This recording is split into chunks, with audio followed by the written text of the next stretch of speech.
دوستان خوش آمدید به درس ما. درس امروز ما راجع به حروف او و یو، اینا که با هم یک جا میشن سرای اول تولید میکنن دوستان.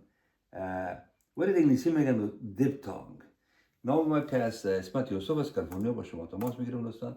اینجا میبینین که او دوستان مثل کلاود یعنی ابر، ماوث یعنی دهن دوستان، شاوت یعنی بلند حرف زدن دوستان، از بسیار بلند مثل چیخ زدن. فاوند یک چیزی که بیافادم، یافتن دوستان، از یافتن یا چیزی که یافت شد.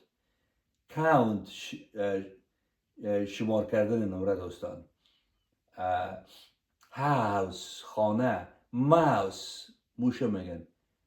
about دوستان ای اشتباه نوشته شده.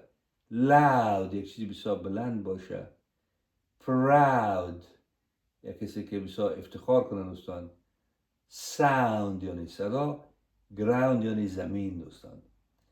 اینا بود درس امروز ما دوستان. تشکر از حمایت شما. لطفا فالو کنید، لایک کنید و کامنت بگذارید. روز یا شب شما خوش. خدا نگهدار.